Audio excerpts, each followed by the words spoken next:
ዋይ ዜማ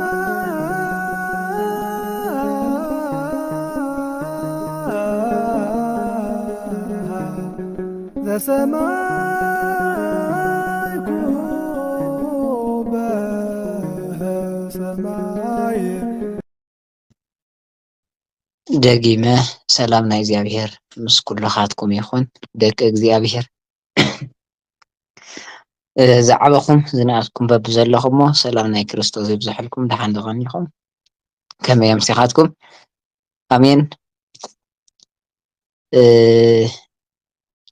ብዓለማት ዘይውሰን ንዓለም ዝውስን ንመጀመሪኡ ትማሊ ንማእኸላዊነት ሎሚ ንፍጻሚኡ ደሞ ጽባሕ ዘይብሉ ዓለም ቅድሚ ምፍጣሩ ዘመን ቅድሚ ምቁፃሩ ዝነበረ ዘሎ ዝነብር ናይ ኣቦታትና ኣምላኽ ንሕና እውን ኣምላኽ እግዚኣብሔር ኣምላኽና ከምቲ ንሕና ዝገበርናዮ በደል ሓጢኣት ኩሉ ነገር ከይተመልከተ ከይተገብአና እንዳሃለወ ከም ዝግብአና ገይሩ ናብ ዕድመና እዚ ግዜ እዚ ተወሳኺ ገይሩ ሂቡ ናብዛ ሰዓት እዚኣ ስለ ዘብፅሐና ቅዱስ እግዚኣብሔር ኣምላኽና ሽሙ ዝኸበረን ዝተመስገነን ይኹን። ኣቐዲሙ ናይ ኣቦታትና ጉባኤ ባሪኹ ኣፎም ከፊቱ ቃሉ ንኸምህሩ ንኽመሃሩ ዝገበረ ሕዚ እውን ኣብ ማእኸልና ኮይኑ ናይ ቃሉ በሪ ናይ ምስጢሩ በሪ ንኽኸፍተልና ቅዱስ ፍቓዱ ይኹን። እሺ ሰዓቱ እውን ኣሕልፈ ኣቢለ ስለ ዝመጻኹ ቀጥታ ናፍቲ ናይ ሎማዓንቲ መርሃ ግብርና ኢና ክንሰግር። ምናልባት ድምፀይ ይቆራረፅ ተሃልዩ ብዙሕ ኔትወርክ ይቆራረፅ ኣሎ ይመስለኒ እሞ ምቁርራፅ እንድሕር ሃልዩ ግን ባዕልኻትኩም ምልክት ግበርለይ ንዓይ ዋላ ሚት እንድሕር ገይርኒ እውን ብዙሕ ኣይረኣየንን ዘሎ ማለት እዩ። ቀጥታ ናፍቲ መርሃ ግብርና ክንሰግር እንተለና ሎማዓንቲ ከም እነስታውሶ ኣብ ዝሓለፈ ዝነበረና ግዜ ኦሪት ዘፍጥረት ብዝተወሰነ መልክዑ ርኢና ናብ ኦሪት ዘፀአት ተሰጋጊርና ኣብ ኦሪት ዘፀአት ኢና ኣቋሪፅና ነርና ማለት እዩ። ስለ ዝኾነ ድማ ሎማዓንቲ ንሪኦ ኦሪት ዘፀአት እዩ ማለት እዩ። ስለዚ ኦሪት ዘፀአት ክንብል እንተለና እንታይ ማለትና እዩ? ኣብ ውሽጡ ዘለዎ ትሕዝቶስ እንታይ እዩ? ዝብሉን ካልኦት ነጥብታትን ከም እግዚኣብሔር ኣምላኽና ቅዱስ ፍቓድ ክንርኢ ኢና ማለት እዩ። ከም ተቐድመ ኣቢለ ዝነገርክኹም ግን ምናልባት ድምፂ እንድሕር ተዓፅዩ ሚት እውን እንድሕር ገይሩኒ ባዕልኻትኩም ንገሩኒ ኢኹም። እግዚኣብሔር ኣምላኽ ምስ ኩላትና ይኹን። እሺ ኦሪት ዘፀአት ክንብል እንተለና ናይ ምውፃእ ሕጊ ማለት እዩ። ይኹን ደኣ እምበር ቅድሚ ናብ ኦሪት ዘፀአት ምብፃሕና ወይ ከዓ ምኻድና ግን ኣብቲ ዝሓለፈ ግዜ ዝረአናዮ ወይ ዝተመልከትናዮ ኦሪት ዘፍጥረት ብንእሽተይ መልክዑ እውን እንተኾነ ድህስስ ኣቢልና ምሕላፍ ብጣዕሚ ዝጠቕመና ስለ ዝኾነ መጀመርያ ኣብቲ ዝሓለፈ ዝረኣናዮም ሓደ ሓደ ነገራት ንምስትዋስ ዝኣክል ጥቕስ ጥቕስ ኣቢለልኩም ክሓልፍ እየ ማለት እዩ። ኣብ ዝሓለፈ ግዜ ምናልባት ኩላህና ነስታውሶ ኢና ኢለ ተስፋ ይገብር ኦሪት ዘፍጥረት ብዝተወሰነ መልክዑ ርኢናዮ ነርና ማለት እዩ። መጀመርያ ኦሪት ማለት እንታይ ማለት ከም ምዃኑ ዘፍጥረት ማለት ክልቲኡ ክጣመር እንተለውን እንታይ ዓይነት ትርጉም ወይ ድማ ፍታሕ ክበና ከም ዝኽእል እውን ዳርጋ ሪእናዮ ነርና ማለት እዩ። ኢሉ ድማ ኦሪት ዘፍጥረት 50 ምዕራፍ ዘለዎ መፅሓፍ ከም ዝኾነ ካብቶም ሙሴ ዝፀሓፎም መፅሓፍቲ እውን እቲ ናይ መጀመርያና ሓደ መፅሓፍ ከም ዝኾነ እዚ ጥራይ ኣይኮነን ኦሪት ዘፍጥረት ኣብ ክንደይ ከም ዝኽፈል ወይ ከዓ ብክንደይ ዓይነት መንገዲ መቂልና ክንሪኦ ከም እንኽእል ሪኢና ነርና ማለት እዩ። ንኣብነት ብኣርባዕተ መንገዲ ከፊልና ነርና ኢና ማለት እዩ። ካብ ምዕራፍ 1 ጀሚሩ ክሳብ ምዕራፍ 5 ዘሎ፣ ካብ ምዕራፍ 6 ጀሚሩ ክሳብ ምዕራፍ 11 ዘሎ፣ ቀፂሉ ሳልሳይ ካብ ምዕራፍ 12 ክሳብ ምዕራፍ 26 ዘሎ፣ እቲ ራብዓይና ናይ መወዳእታ ደሞ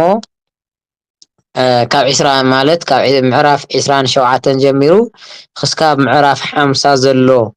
ናይ ኦሪት ዘፍጥረት ትሕዝቶ እንታይ ከም ዝመስል ተመልኪትናዮ ወይ ድማ ርኢናዮ ነርና ማለት እዩ። ስለዚ እምበኣርከስ እዚ ካብ ረኣና ሎማዓንቲ ድማኒ ንሪኦ እንታይ እዩ ኦሪት ዘፀአት ክኸውን። ኦሪት ማለት ከምቲ ኣቐድመ ኣቢለ ዝነገርክኹም ሕጊ ማለት እዩ። ቀፂሉ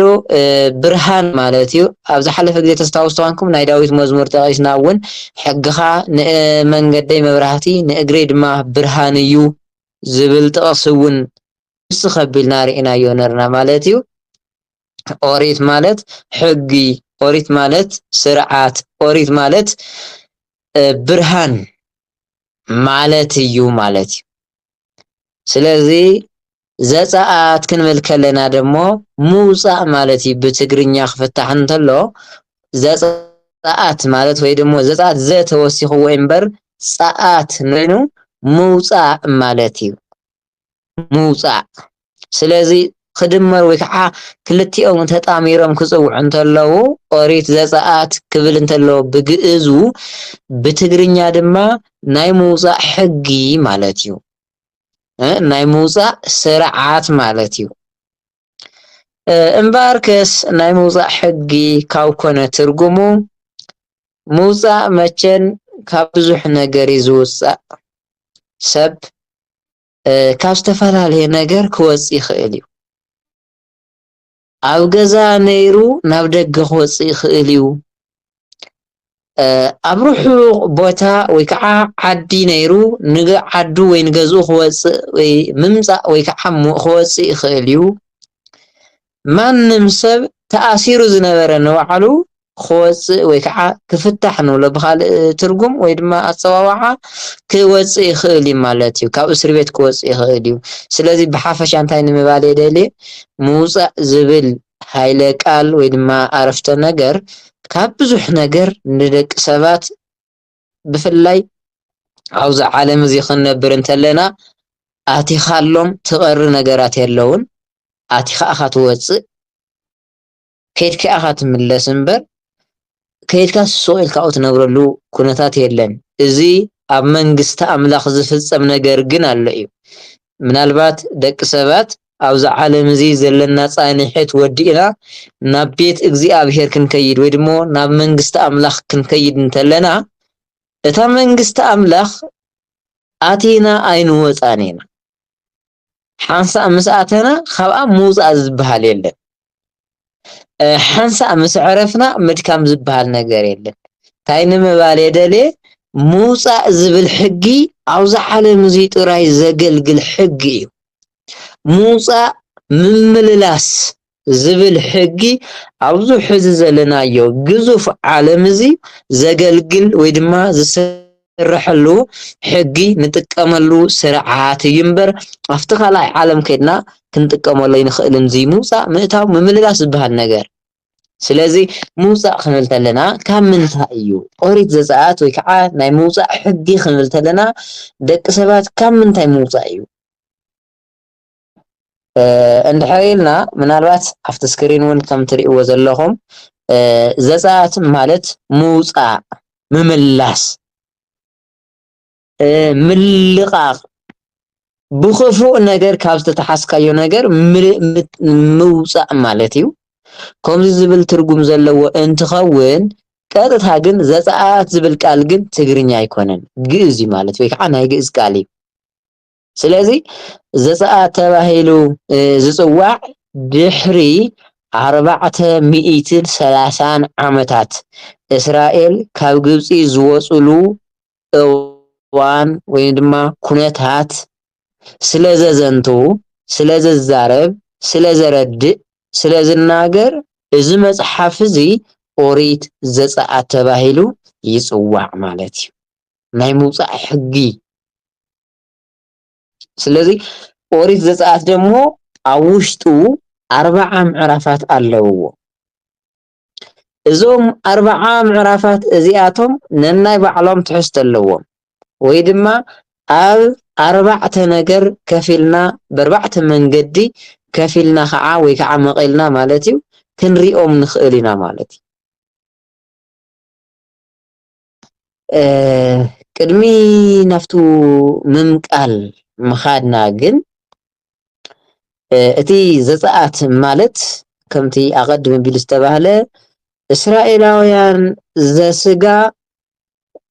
ካብ ምድሪ ግብፂ ካብ ናይ ፈርዖን ኣገዛዝኣ ወይ ከዓ ግዝኣት ነፃ ከም ዝወፁ ካፍታ ተጨቁኖምላ ዝነበሩ ንብዙሕ ዓመታት ማለት ን430 ዓመት ዝኣክል ዝተገዝኡላ ምድሪ ዝተጨቆኑላ ዓዲ ካብኣ ወፂኦም ወይ ድማ ካብ ስደቶም ተመሊሶም ናብ ዓዶም ከም ዝተመለሱ ዝነግር መፅሓፍ እዩ ማለት እዩ ኦሪት ዘፀአት ክንብል እንተለና። ብርግፅ ሓደ ነገር ግን ክትግንዘብለይ ዝደልዮ ነገር እንታይ እዩ? ንኣብነት ኦሪት ዘፀአት 40 ምዕራፋት ኣለውዎ። እዞም 40 ምዕራፋት ዝሓዝዎ ሕድሕድ ቁም ነገር ዝሓዝዎ ሕድሕድ መልእኽቲ በዝሑ ዘለናዮ ንእሽተይ ግዜ ንእሽተይ ሰዓት ኩሉ ተንቲንካ ኣይውዳእን። ግን ንዓና ከም ናይ ትምህርትና ዓላማ እውን ናይ መፅሓፍ ቅዱስ ፅንዓት ወይ ድማ ናይ መፅሓፍ ቅዱስ ጥቕልል ዝበለ ጭብጢ ሓሳብ ጭቡጥ ሓሳብ ንምሓዝ ክሳብ ዝኾነ ሕዚ ቦት ዘለና ግዜ ኦሪት ዘፀአት እዚ ኣብዞም ውሽጢ 40 ምዕራፋት እንታይ ዓይነት መልእኽቲ እዩ ዘመሓላልፍ ማለት ዝርዝር ጉዳይ ወይ ከዓ ዝርዝር ዋኒን ዘይኮነሲ ጥቕልል ዝበለ ሓሳብ ኢና ክንርኢ ማለት እዩ። ንኣብነት ብ20 ምዕራፋት ተመሳሳሊ መልእኽቲ ክሓልፍ ይኽእል እዩ። ኣብ ሓንቲ ምዕራፍ ደግሞ 20 መልእኽቲ ክመሓላለፍ ይኽእል እዩ። ስለዚ ብስሩ እውን ናይ ትምህርትና ዋና ዓላማ እንታይ እዩ? ናይ መፅሓፍ ቅዱስ ጭብጢ ሓሳብ ምውናን ወይ ድሞ ምርዳእ እዩ ንሕና ሓሳብ ወይ ከዓ ዓላማና ማለት እዩ። ናይ ትምህርትና ብስሩ እውን ዋና ቁም ነገሩ ዋና ዕላምኡ ናይዚ ሒዝናዮ ዘለና ኮርሲ ትምህርቲ መፅሓፍ ቅዱስ እዚ እቲ ዝሓዘ ጭብጢ ሓሳብ ምርዳእ ማለት እዩ። ስለዚ እንታይ ንምባል የደልየ ኣብዞም ኦሪት ዘፀአት ምዕራፍ 40 ውሽጢ ንኣብነት 10 ምዕራፍ ንባዕሉ ጥቕልል ዝበለ ዘሕልፎ መልእኽቲ ክንሪኦ ንኽእል ኢና። ግን ውሽጦም ኣትና ክንብሎም ከለና ከዓኒ ብዙሕ መልእኽቲ ክንረክብ ንኽእል ኢና እና ናብቲ ዋና መደምደሚ ናብቲ ዋና መእሰሪ ሓሳብ ክንመፅእ እንተለና ግን ኦሪት ዘፀአት 40 ምዕራፍ ኣለዎ። እዞም 40 ምዕራፍ እዚኣቶም ድማ ብ4 መንገዲ ብ4 መንገዲ መቂልና ክንሪኦም ንኽእል ኢና ማለት እዩ። ስለዚ መጀመርያ ግን ሙሴ ነዚ መፅሓፍ እዚ ኦሪት ዘፀአት ወይ ድማ ናይ ምውፃእ ሕጊ ናይ ምውፃእ መፅሓፍ ናይ ምምላስ መፅሓፍ ኢሉ ክፅሕፈሉ ዝኸኣለ ዋና ምኽንያት ኣብ ዝሓለፈ ግዜ እውን ነስታውሲ ኢና ኢለ ተስፋ ይገብር። ኣብ ኦሪት ዘፍጥረት ክንመሃር እንተለና ካብ ኦሪት ማለት ኦሪት ዘፍጥረት ካብ ምዕራፍ 42 ጀሚሩ ተስታውሱ እንድሕር ኮይንኩም ኣብ ዝሓለፈ ግዜና እንታይ ኢልና ነርና? ደቂ ያዕቆብ ወይ ድሞ ያዕቆብ እቶም ዘለው ስድርኡን ቤተሰቡን ሒዙ ናብ ግብፂ ብጥሜት ምኽንያት እኽሊ ክሽምቱ ኣብ ግብፂ ዝብላዕ ኣሎ እኽሊ ኣሎ ተባሂሉ ስለ ዝሰምዑ ናብ ግብፂ ከም ዝወረዱ ብቐዳማይ ሪእና ነርና ማለት እዩ። ስለዚ እንታይ ንምባል ደቂ እስራኤል ወይ ድማ እስራኤል ማለት ያዕቆብ ማለት እዩ ደቂ ያዕቆብን ኣጠቃላይ ናይ ያዕቆብ ዘርኢ ዝኾኑ ኩሎም ናብ ግብፂ ከም ዝወረዱ ርኢና ኢና ማለት እዩ። ኣብ ዝሓለፈ ዝወረድሉ ምክንያት ደሞ ደስ ስለ ዝበሎም ኣይኮነን ወይ ደሞ ካልእ ጉዳይ ወይ ከዓ ማለት ስራሕ ነይርዎም ማለት ኣይኮነን ብጥሜት ምክንያት ብናብራ ምክንያት ህይወቶም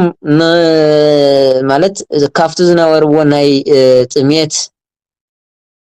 ህይወት ንምድሓን ዝሽመት እኽሊ ዝግዛእ እኽሊ ኣሎ ተባሂሉ ስለ ዝሰምዑ በዙ ምክንያት እዚ ናብ ግብፂ ከም ዝተሰደዱ ርኢና ነርና ማለት እዩ። ስለዚ እምበኣርከስ ኣብ ኦሪት ዘፍጥረት ካብቱ 42 ጀሚሮ እስካብ 50 ዘሎ ናይ ደቂ እስራኤል ስደት ክነግረና እንተሎ ኣብ ኦሪት ዘፀአት መፂና ድማ ካብቲ ዝተሰደድሉ ዓዲ ካብቱ ዝተሰደድሉ ቦታ ክምለሱ እንተለው ኢና ንርኢ ማለት እዩ። ነዚ እውን ካብ ናይ ስያሚኡ ወይ ድማ ናይ ሽም ኣፀዋውዑ ጀሚሩ ኦሪት ዘፀአት ወይ ድማ ናይ ምውፃእ ሕጊ ናይ ምውፃእ ስርዓት ናይ ምውፃእ ነገር ዝናገር መፅሓፍ ኢሉ ብርእሱ ክፅዋዕ ዝኸኣለ ካብዚኡ ዝተለዓለ እዩ ማለት እዩ። ስለዚ መጀመርያ ኦሪት ዘፀአት ካብ ምዕራፍ 1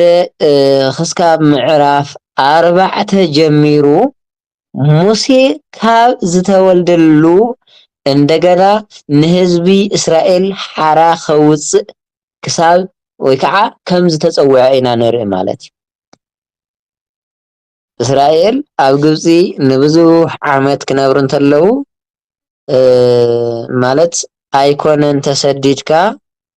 ኣብቶም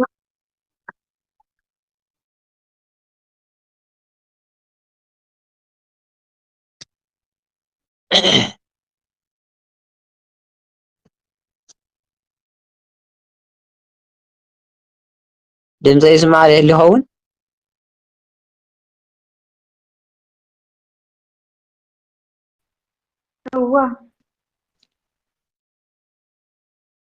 እሺ እና እስራኤል ኣብቲ ምድሪ ግብፂ ተሰዲዶም ንብዙሕ ዘመን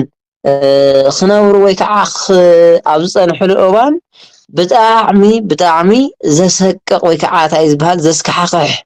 ናብራ ከም ዝነበሩ ኣብቲ መፅሓፍ ከይድኩም ክተንብቡ እንተለኹም ግልፂ ኮይኑ ኢና ንረኽቦ ማለት እዩ። ብጣዕሚ ዘስካሕክሕ ናብራ ዝነብሩ ከም ዝነበሩ ስለዚ ኣብቲ እዋን ንሱ ደሞ ሙሴ ተወሊዱ ማለት ናይ ሙሴ ታሪክ ክኣቶ ይደልን ምክንያቱ ሰዓት እውን ስለዘየብልና እምበር ሙሴ ዝውለደሉ ዝነበረ ሰዓት ብጣዕሚ ኣብ ደቂ እስራኤል ወዲ ዝተወለደ ዘበለ ኩሉ ይቀተል ናብ ባሕሪ ይደርበ ተባሂሉ ብንጉስ ፈርዖን ትእዛዝ ወሪዱ ነይሩ። ድሕሪ ግን እዚ ትእዛዝ ወይ ከዓ ናይ ንጉስ መምርሒ ነተን ዘዋልዳ ወይ ከዓ ዘዋልዳወ ንዓኣተን መምርሒ ይወን ከተዋልዳ እንተለኸን ካብ ኣንስቲ እስራኤል ነቶም ኣወዳት ሂወቶም መጥፍኦም ወይ ድማ ናብ ባሕሪ ደርቢኦም ኣጓላት እንድሕር ኮይነን ግን ግደፈአን ዝብል መምርሒ ተዋሂቦም ነይሩ። ድሕሪኡ ሙሴ ተወሊዱ ሙሴ እንተረኣይኦ ዘብረቕረቕ ወይ ከዓ ብጣዕሚ ፅቡቕ ዘብህግ ህፃን ስለ ዝነበረ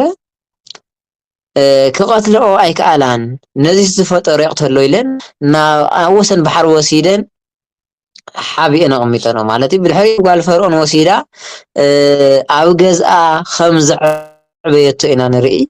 ድሕሪ ግን ሙሴ ልቢ ምስ ገበረ ዕብራዊ ወይ ድማ እስራኤላዊ ከም ዝኾነ እውን ምስ ተረድአ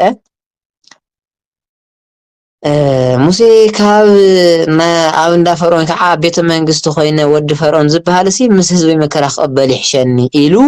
ምስ ህዝቡ መከራ ክቕበል ከም ዝመረፀ ኢና ንርኢ። ዋላ ኣብ ዕብራውያን ምዕራፍ 3 ከይድና ከነንብብ እንተለና እውን እዚ እውን ንረኽቦ ኢና ማለት እዩ። ሙሴ ካብ ኣብ ዳ ቤተ መንግስቲ ኮይኑ ክጥዕሞ ምስ ህዝቡ ኮይኑ መከራ ክቕበል ከም ዝመረፀ ነንብብ ኢና። ስለዚ እንታይ ንምባል የደልየ ኦሪት ዘፀአት ካብ ምዕራፍ 1 እስካብ ምዕራፍ 4 ዘሎ ሙሴ ንህዝቢ እስራኤል ነፃ ከውፅእ ወይ ከዓ ማለተይ ናይ ሙሴ መጀመርያ ናይ ምውላዱ ዜና ናይ ምውላዱ ታሪክ ቀፂሉ ድማ ንህዝቡ ንእስራኤል ንወገናቱ ንእስራኤል ነፃ ከውፅእ ከም ዝተፀውዐ ካብ ምዕራፍ 1 ክሳብ ምዕራፍ 4 ነንብብ ማለት እዩ። እዚ እንድሕር ሰዓት ረኺብኩም ናይ ብሓቂ ተተንብብዎ ደስ ይብለኒ ማለት እዩ። ምክንያቱ ሕድሕድ ታሪኹ ብደንቢ ግልፂ ኮይኑ ስለ ንረኽቦ ካብ ምዕራፍ 1 ክሳብ 4 ዘሎ ሙሴ ከም ዝተወለደ እንደገና ንህዝቡ ነፃ ከውፅእ ካብ ቤት ፈርዖን ኣምሊጡ ወፂኡ እግዚኣብሔር ድማ ንህዝቡ ነፃ ከውፅእ ከም ዝመረፆ ወይ ከዓ ከም ዝፀውዖ ካብ ምዕራፍ 1 ጀሚሩ ክሳብ ምዕራፍ 4 ዘሎ ነንብብ ኢና ማለት እዩ። ካብ ምዕራፍ 5 ክሳብ ምዕራፍ 11 ዘሎ ኣብ ግብፂ ዘጋጠመ 10 ዓይነት መቕሰፍቲ ኢና ንርኢ። እግዚኣብሔር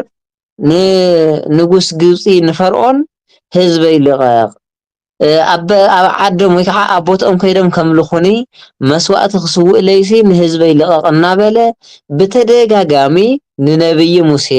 ከምኡ እውን ምስ ሓዉ ምስ ኣሮን ብተደጋጋሚ ክልእኸሉ እንተሎ ፈርዖን ግን ንእስራኤል ኣይለቅቕን እግዚኣብሔር እውን መን ከም ምዃኑ ኣይፈልጥን ብምባል ብዙሕ ነገራት ኣብ ልዕሊ እስራኤል ዘወትር ሂወቶም ክበሃል ብዝኽእል ጭቃ ከውክዑ ይውዕሉ ከም ዝነበሩ እዩ ዝነግረና ታሪኾም ማለት እዩ። እና ኣብዚ ግን እግዚኣብሔር ናይ ህዝቡ ድምፂ ሰሚዑ ናይ ህዝቡ ኣብ ግብፂ ውሽጢ ኮይኖም ዘእውይዎ ኣውያት ዘቕርብዎ መልቀስ ዘፍስስዎ ንብዓት ተቐቢሉ ግን ንሙሴ ይኹን ኣብ ፈርዖን ንህዝበይ ልቐቕ ኢሉ ምሕፀንታ ማለት በቃ እንታይ ሞ ይኽበሃል ዚሲ ንህዝበይ ልቐቕ ከምልኹኒ ልቐቐለይ ይብሎ እሞ ፈርዖን ግን ኣይለቅቕን ኢሉ ንህዝቢ እስራኤል ጨቂኑ ክሕዞም ከሎ ነንብብ ኮይኑ ድማ ብዘይ ምልቃቕ ወይ ከዓ ካብ ዘይ ምልቃቕ ዝተላዕለ ግን ኣብ ልዕሊ ግብፃውያን 10 ዓይነት መቕሰፍቲ ኣውሪዱ እግዚኣብሔር 10 ዓይነት ማለት እዩ። ንኣብነት እቲ ናይ መጀመርያ ክነግረኩም እቲ ናይ መጀመርያ መቕሰፍቲ ምክንያቱ 10 መቕሰፍቲ ዘርዚርና እውን ስለ ዘይንዘልቆም እቲ ናይ መጀመርያ ኣብ ኦሪት ዘፀአት ምዕራፍ 7 ቁፅሪ 14 ጀሚሩ እግዚኣብሔር ድማ ንሙሴ ከምዚ ይበሎ ልቢ ንጉስ ተሪሩ እዩ ነቲ ህዝቢ ከይሰዶ ከዓ ኣብዩ ኣሎ እንሆ ፅባሕ ንግሆ ፈርዖን ናብ ሩባ ክኸይድ እንተሎ ነታ ናብ ተመን ዝተለወጠት በትሪ ብኢድካ ሒዝካ ኣብቲ ገምገም ሩባ ደው ኢልካ ፅንሓዮ ሽዑ ከዓ ንፈርዖን ከምዚ ይበሎ እግዚአብሔር አምላክ ዕብራውያን ህዝበይ ኣብ ምድረ በዳ ከገልግሉኒ ክኸዱ ስደዶም ክብለካ ናባኻ ለኣኸኒ እንሆ ድማ ክሳዕ ሕዚ ኣይሰምዓኻን። ስለዚ እግዚአብሔር ፈርዖን ብተደጋጋሚ ኢልዮ ከሎ ክስካብ ሕዚ ኣይሰምዓኻን ሕዚ ግን ናይ መጀመርያ ናይ መቕሰፍቲ እንታይ እዩ እቲ ኣብ ምድሪ ግብፂ ዘሎ ማይ ብምልኡ ናብ ደም ክቕየር ከሎ ኢና ንርኢ ደም ክልወጥ እንተሎ ማለት እዩ እዚ እቲ ናይ መጀመርያ መቕሰፍቲ እዩ ከምኡ እናበለ ብጣዕሚ ብዙሕ ሰብ 10 መቕሰፍቲ ኣለዎ ማለት እዩ ናይ መወዳእታና ናይ 11 መቕሰፍቲ ግን ስጥመተ ባሕሪ ወይ ድማ ቀፂሉ ኣብቲ ሳልሳይ ክፋል ንሪኦ እዩ ማለት እዩ ዝሮ ዝሮ ግን በቶም መበል 10 ሞተ ቦክር ወይ ድማ ካብ ገዛ ዝተወለደ በኹሪ ዘበለ ኩሉ ክቐሰፍ እንተሎ ኢና ንርኢ ኣብ ግብፂ ማለት እዩ እና ካብ ማዮም ደም ምዃን ጀሚሩ ክሳብ ዝወለድዎ በኹሪ ዘበለ ኩሉ ክቐሰፍ እንተሎ ኢና ንርኢ ስለዚ ኣብዚ ንእግዚአብሔር እምቢ ዝበሉ ግብፃውያን ብዝተፈላለዩ መቕሰፍታት ክቐሰፉ እንተሎ ወይ ከዓ ብናይ እግዚኣብሔር መቕፃዕቲ ክቐፅዑ እንተለው ንርኢ ማለት እዩ ኦሪት ዘፀአት ካብ ምዕራፍ 6 ክሳብ ምዕራፍ 11 ዘሎ ማለት እዩ እቲ ሳልሳይ ካብ ምዕራፍ 12 ክሳብ ምዕራፍ 26 ዘሎ ድማ ማለተይ ካብ ምዕራፍ 12 ካብ ምዕራፍ 12 ክሳብ ምዕራፍ 15 ብሓይሊ እግዚኣብሔር ቀይሕ ባሕሪ ከም ዝተሳገሩ ንርኢ ወይ ድማ ባሕሪ ኤርትራ ማለት እዩ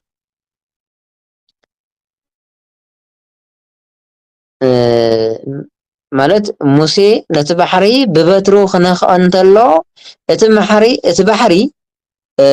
እቲ ብፀጋም ዘሎ ብፀጋም እቲ ብየማን ዘሎ ብየማን ተፀጊዑ ማለት ከም ግድግዳ ኮይኑ ንሶም ግን ብደረቕ ምድሪ ክሓልፉ እንተለው ኢና ንሪኦም ማለት እዩ በዓል መን ደቂ እስራኤል እዚ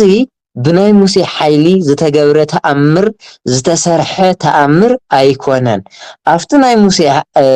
በትሪ ወይ ከዓ ኣብ ልዕሊ ሙሴ ሓዲሩ እግዚኣብሔር ዝሰርሖ ዘሎ ተኣምር እዩ ስለዚ እምበኣርከስ ደቂ እስራኤል ካብ ግብፂ ወፂኦም ናፍታ እግዚኣብሔር ነቦታትኩም ዝሃብክዋ ምድሪ እያኢሉ ከውርሶም ዝወሰነሎም ምድረ ከነኣን ወይ ድሞ ምድሪ ርስቲ ናፍቲ ዓዲ ንሳ ክኸድ እንተለው ንባሕሪ ኤርትራ ብሓይሊ እግዚኣብሔር ብናይ እግዚኣብሔር ርህራሄ ክሳገሩ ከለው ነንብብ ማለት እዩ ኦሪት ዘፀአት ካብ ምዕራፍ 12 ክሳብ ምዕራፍ 15 ዘለው 4 ምዕራፋት ማለት እዩ እሺ ትምህርትና ሕፅር ንምባል እቲ ራብዓይና ናይ መወዳእታ ድማ ካብ ምዕራፍ 16 ክሳብ ምዕራፍ 40 ዘሎ ወይ ድማ ክሳብ መወዳእታ ማለት እዩ ብተዘዋዋሪ ናይ ሙሴ ኣብ በረኻ ሲና ሕጊ ምቕባልን ኣምልኾ ጣዖትን እስራኤል ምውራድ መናን ወይ ከዓ ናብ እስራኤል ምውራድ መናን ኢና ንርኢ ኣብዚ ሓቂ ንኽንዛረብ ብጣዕሚ ሰፊሕ ታሪክ እዩ ዘሎ ካብ ምዕራፍ 16 ጀሚሩ ክሳብ 40 ዘሎ ሙሴ ኣብ እምባ ሲና ወይ ከዓ ከረን እንብሎ ወይ ድማ እምባ እንብሎ ማለት እዩ ኣብቲ ናይ ሲና እምባ ወፂኡ ካብ ኢድ እግዚኣብሔር 10 ብኣጻብዕ እግዚኣብሔር ዝተጻሕፉ ሕግታት ዘለዎ ሰሌዳ ወይ ድማ ጽላት ክቕበል እንተሎ ወይ ድማ 10 ትእዛዛት እንብሎም ብልማድ ወይ ድማ መፀዊዕኦም እዩ 10 ትእዛዛት ክቕበል እንተሎ ኢና ንሪኦም ማለት እዩ ቀፂሉ ሙሴ ጋና ካብታ እምባ ቅድሚ ምውራዱ ደቂ እስራኤል ንሙሴ ማለተይ ንኣሮን ግበር ለነ ኣማልክተ እለ ይፀብኡ ፀረነ ወእለ ዘይሃውሩ ቅድሜና ወእለ ይፀብኡ ፀረነ ኣሮን ቀቅድሜና እንዳኸዱ ንፀላእትና ዝስዕሩ ንፀላእትና ዝድምስሱ ኣማልክቲ ስርሐልና ኢሎም ንኣሮን ኣጨኒቆም ኣሮን ፈቒድሎም ጣዖት ከምልኹ ኢና ንሪኦም እንደገና ማለት እዩ ብተመሳሳሊ ብጣዕሚ ዝሕዝን ታሪክ ማለት እዩ ብሓፈሻ እስራኤላውያን ካብ ግብፂ ወፂኦም ምድረ ርስቲ ክሳብ ዝኣትው ወይ ድማ ሕጂ እስራኤል ንብላ ሕውስውስ ዝበለ ሂወት እዩ ነይርዎም ሓንሳብ ናብ እግዚኣብሔር ይመፅኡ ሓደ ግዜ ድማ ጭልጥ ኢሎም ናብ ኣሕዛብ ይኸዱ ብጣዕሚ ማለት ዝተፈላለየ ማንነት ዝተፈላለየ ሂወት ክሕልፉ እንተለው ኢና ኣብዚ ክፍሊ እዚ ነንብብ እንደገና ኣብ ልዕሊ ሙሴን ኣሮንን ዘቑረምረምሉ ወይ ከዓ እንታይ ዝበሃል ዘማረርሉ ኩነታት ከዓ ነንብብ ሙሴ ንምንታይ ኢኹም ኣብዚ ምድረ በዳ ወይ ድማ ኣብዚ በረኻ እዚ ኣብዚ ሳራ ቦታ እዚ ኣምፂኹም ክትቀትሉናሲ ንምንታይ ፈተኹም ኣብ ግብፂ እንዳሃለናሲ ካብቱ እንዳሸቀሉ እንዳስርሑ ዝህቡና ዝነበሩ ትርፍራፍ ዝህቡና ዝነበሩ ፍርፍራት ኣብዶ ይመሓሸናን ንምንታይ ኣብዚ መፂኹም ክትቀትሉና ተመኒኹም ኢሎም ኣብ ልዕሊ ሙሴን ሓው ኣሮንን ብጣዕሚ ተጸሊሎም ክቆረምሩሙ እንተለው ኢና ንሪኦም ከጉረምሩሙ እንተለው ኢና ንሪኦም እግዚኣብሔር ድማ ካብ መና ደመና ማለት ካብ ደመና መና ኣውሪዱ ወይ ድማ መና ኣውሪዱ ክምግቦም ክቕልቦም እንተሎ ንርኢ ማለት እዩ እና ብተመሳሳሊ ማለት ኣብዚ ብዝበለፀ ማለት ሕሽ ብዝበለፀ ክንርድኦ ዘለና እንታይ እዩ ብፍላይ ካብዚ ምዕራፍ 16 ክሳብ 40 ዘለስ ብዙሕ መልእኽቲ ዘለዎ ንምባል እዩ ሙሴ ሕጊ ከም ዝተቐበለ ንርኢ ኣብዚ ውሽጢ እዚዩ እስራኤላውያን እውን ካብ እግዚኣብሔር ወፂኦም ጣዖት ከምልኹ እንተለዉ ናይ ምራኽ ምስሊ ሰሪሖም ክሰግዱ ከለዉ ንርኢ ክዝምሩሉ ማለት እኮ እዩ ንስኻ ካብ ግብፂ ዘውፀኻና እንዳበሉ መዝሙር ከቕርብሉ ከለዉ ንርኢ እንደገና እግዚአብሔር ደሞስ አፍቲ በረኻ አፍቲ ማይ የብሉ ዝብላዕ የብሉ መና ማለት ምግቢ ማለት እዩ ምግቢ ማለት እዩ ምግቢ ካብ ደመና አውሪዱ ክቐልቦም ክምግቦም እንተሎ ንርኢ ማይ እውን ካብ ኮውሒ ወይ ከዓ ካብ ሑፃ ካብ እምኒ ማለት እዩ ካብኡ አንቲዑ ወይ ድማ አፈልፊሉ ከስትዮም እንተሎ ክህቦም እንተሎ ኢና ንርኢ ማለት እዩ ስለዚህ እምበርከስ ናፍቲ ዋና ቁም ነገር ክንመጽእ እንተለና ኦሪት ዘጸአት ናይ ምውፃእ ሕጊ ናይ ምውፃእ ስርዓት ናይ ምውፃእ ነገር ዝናገር መጽሓፍ ማለት እዩ እዚ መጽሓፍ እዚ ደሞ በርባዕተ መቐልና ከምቲ ክትሪእዎ ዝፀናሕኩም ከምቲ ትሪእዎ እውን ዘለኹም ካብ ምዕራፍ 1 እስካብ 4 ካብ ምዕራፍ 5 እስካብ 11 ካብ ምዕራፍ 12 እስካብ ምዕራፍ 15 ካብ ምዕራፍ 16 ድማ እስካብ ምዕራፍ 40 ወይ ድማ እስካብ መወዳእታ ብዘሎ ኩነታት ወይ ድማ መንገዲ መቒልና ክንሪኦ ወይ ድማ ኣብኡ ዝመሓላለፉ መልእኽታት ኣብኡ ዘሎ ናይ እግዚአብሔር ሓሳብ ኣብኡ ዘሎ እግዚአብሔር ንዓና ዘመሓላልፈልና መልእኽቲ በዞም ነገራት ወይ ከዓ በዞም ክፋላት እዚኣቶም ከፊልና መቒልና ክንርድኦ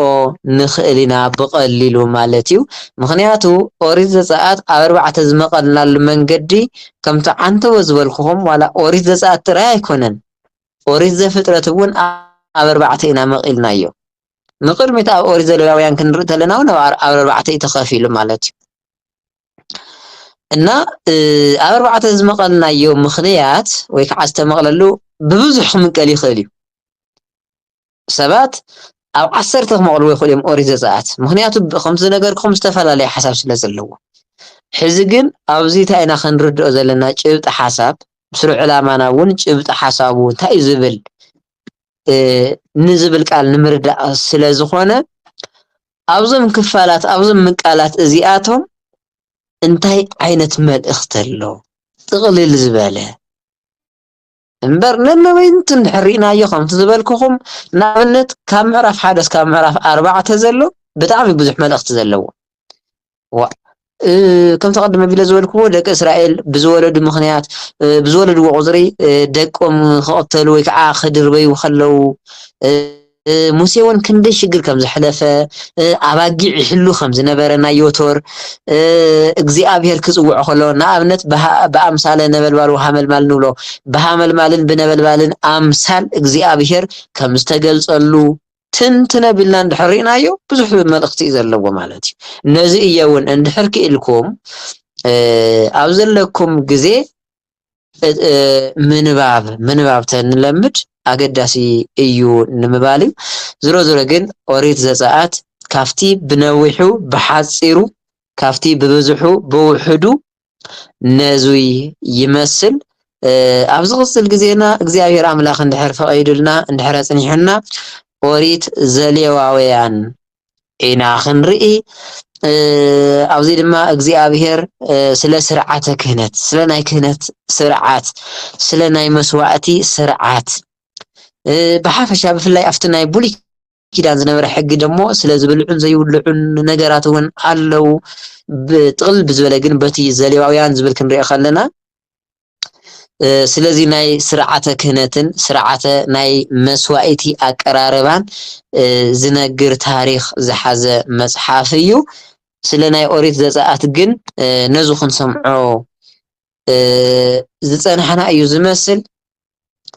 ኣብ ዝቕፅል ግዜና ብኦሪት ዘሌዋውያን ክሳብ ንራኸብ ንለማዓንቲ ኣብዚ ከኣኽለና እዩ እግዚአብሔር ኣምላኽ ሰሚዕና ድማኒ ንምስራሕ የብቅዕና እንዳበልኩ በዚዩ ከኣኽለና ንለማዓንቲ ጸጋ ናይ ጎይታና ኢየሱስ ክርስቶስን ፍቅሪ እግዚአብሔር ኣቦን ሕብረት መንፈስ ቅዱስን ምስ ኩልኻትኩም ይኹን አሜን